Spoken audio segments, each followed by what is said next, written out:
Everyone to chapter 15, The Game. The title suggests that this is about some kind of video game or something along those lines, and it is and it kind of isn't at the same time. I know I lost a lot of you guys out there that aren't really interested in video games, but there are a lot more practical applications to this type of technology than are first apparent, and I'll go into that a little bit after the tech and the reasons for having the game itself. So I'll start out by kind of explaining it. The game would most likely be, I would say, modeled after MMO type of games, massive multiplayer online games, similar to like World of Warcraft or Skyrim, something like that, you know. And the reason for that is because I believe there is a lot of aggression in human beings, and even through all the things from the other chapters and everything that I've done with, hopefully with the economy and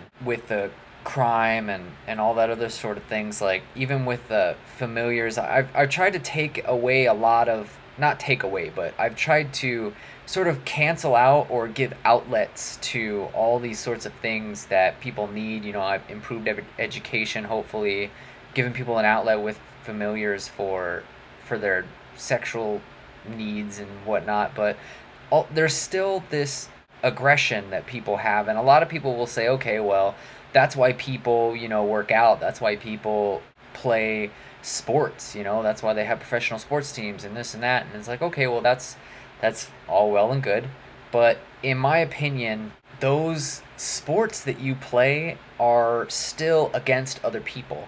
And I'm sure many of you know that when you're having a big playoff game or something like that, and there's two opposing teams and their fans just go absolutely crazy when one loses or one wins, you know, it's very, I don't want to say easy for that situation to escalate into a riot and if people get hurt, property to be damaged and all that sort of thing. And it's because when you have human beings competing against each other in such a physical type of way, it kind of translates into the fans, it translates into the people, and it isn't really good. I guess obviously when you think of a riot, that's not really a good thing. And I'm not saying that's all sports. I'm not saying that that's the only result that will come of sports. That's not what I'm saying. I'm just saying it's a really good possibility. It's something that I think this should be able to alleviate. And one of the reasons for that is that this game would have no player versus player content. It would all be player versus the computer or any type of thing like that. And one thing that would be different about this game is that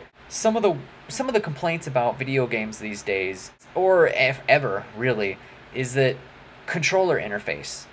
A lot of times people will be like, oh, well, I didn't press that button, or, you know, I was trying to do this and it let me do that, or I didn't have enough time to do this, and, you know, if I could like connect my brain up to the machine, then it would know exactly what I wanted it to do. And it's kind of progressing the technology in the form of like the Kinect or whatever other motion sensing. I think there's one more.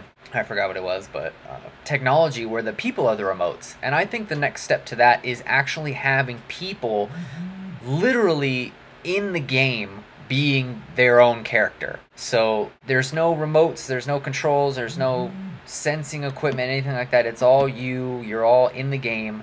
You're the one holding the sword. You're the one wearing the armor. You're the one attacking. You're the one jumping. You're the one running. And this also, in my opinion, solves another really big problem that we have with gaming today, and that's marathon gaming. I don't know if you know this, but I don't know how many tens, maybe 100, maybe more people have died playing video games for too long. And it's not that necessarily that they starve to death or they just, you know, have a heart attack or something. There's lots of different reasons for it, but this would actually get people up, it would get people moving, and it would get them involved in the game itself. So obviously it's probably not going to be very easy to develop a type of technology where you are actually in the game. A lot of virtual reality technology and even the Kinect technology has lags, and it's just not really that great. And one way I think to kind of go around it is to think of it kind of like a holodeck. But obviously, and if you don't know what a holodeck is, that's from Star Trek. I'm kind of a big nerd in just about every area, but And what they do is they have an arena type area, and what they use is basically force fields, which really don't exist right now, and projection to make people. And basically, you just, instead of making a force field like around your ship, they make like this little force field, make it into the form of a person, and have projections, and so they can make it look like a person or whatever, and you interact with it, or scenes, people, scenes, anything like that. They have all that stuff around there. Also, they have like a force field that projects so that you can like walk in several miles in one direction, but you're really not going anywhere. So what our goals would probably have to be is to try to kind of mimic that technology. And like I said, we really don't have that kind of technology available to us right now. But one thing we do kind of have available, and this is just kind of an idea of mine, is electromagnetics. And what I mean by that is, if you've ever studied electromagnetics, basically if you have a magnet, and let's take like a battery, and let's say that this is like a magnet, you have lines of flux, the invisible lines of flux that come out from either pole and into the other pole. And obviously they're invisible, but what you do is if you have that magnet and you have it around little like metal shavings, and you turn it around, or pick it up or move it around, the shavings will follow, depending on how powerful the magnet is, will follow the lines of flux. So it kind of makes something that's invisible visible when you use metal shavings. And that kind of gave me an idea that what we can do is try to build a sort of robot that is basically just the structural outline of a robot, but well, more so obviously you would need some technology in there, and make it use kind of focused, I don't want to say beams of flux, but just kind of try to focus and or super concentrate flux beams, or magnetic flux beams, or lines, however you want to refer to them, into like points all around this robot, and use those to hold on to metal particles. You know, anything ferrous, I believe it's ferrous, anything magnetic, or the ability to be magnetic. Most metals, not all of them, but most of them. Then you can use projection technology on the robot also. So not only are you using the basically magnetic fields, but also the projection technology. And what you're doing is you're creating like this kind of shell with these metal particles, and then you're projecting light onto them. So then you can use that to create an image of, let's say, like some sort of orc or goblin or dragon or something like that, whatever it is that you're doing. And then the characters, or the players, the people themselves, can have the same type of technology in the form of their weapons. So they can't really hit and hurt each other, because once you hit another player, it's just magnetic lines of flux and just a whole bunch of metal particles, so it's just gonna blow off or whatever.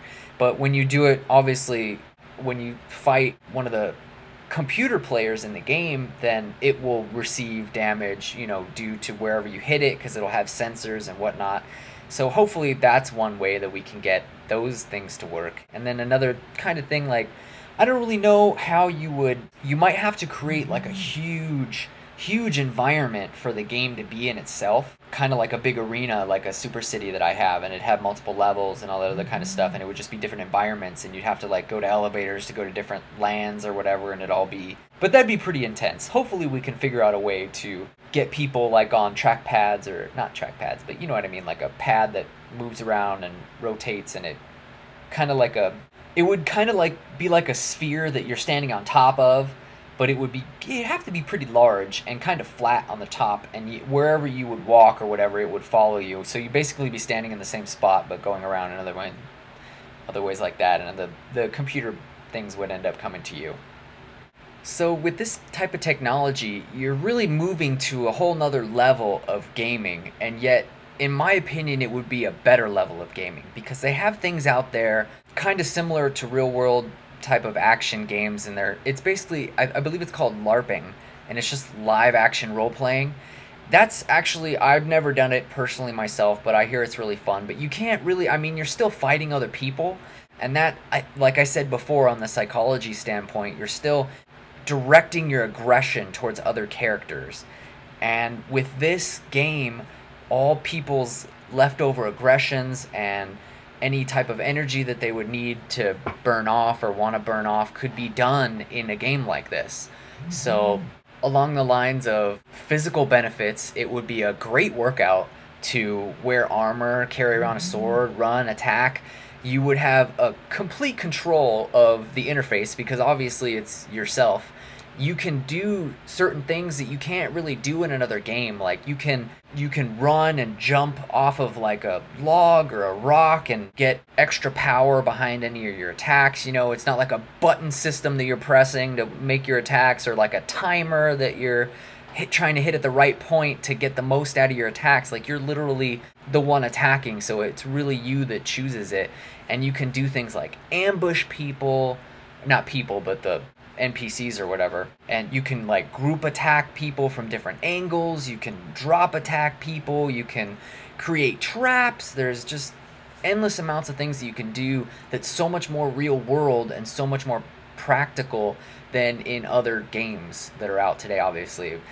And like I was saying before, with the physical aspect, people wouldn't really be able to play for 40 hours straight or 2 days straight because you would just become so physically exhausted you would need to go sleep. You just really wouldn't be able to even pick up your sword or your axe or your bow and arrow or whatever at that point. You just wouldn't be able to do it because you would be so exhausted. And it's kind of different because from a video game perspective, you can sit in a chair for days and it's really not gonna like, yeah, you're gonna be tired, your eyes are gonna hurt or whatever, but you just kind of lock it out and you just get used to it and you just get sucked into the game. And this really, yes, you would be very involved in it, but everyone would get tired at some point, no matter how, even if you train really hard, even if Olympic level sparring, you know, martial arts it's exhausting. Even the people that train for it, it just exhausts them. They can't do it forever. That's a bonus. So now, I guess a little recap. Hopefully pretty much from here on out, people have their sexual and their aggression type of needs met at this point. So now, with the next couple of chapters, we can move into really seriously starting to talk about world peace, and hopefully that will be made possible by the economy chapter and the other chapters that boost the economy, the education chapters. Hopefully we all can attain a higher level of education and understanding. And then now we have the sexual and the physical aggressions taken care of, and a couple other things, you know, with a lot of our stress in our daily lives, and then we can really start to focus on making the rest of the world a better place. And that'll be in the next video, the next couple of videos, so you guys will have that to look forward to. Hopefully you enjoy it. Alright, thanks. Don't forget to like and subscribe, and if you really like the video, share it with your friends. Try to get my messages out there and spread the word. Alright, thanks.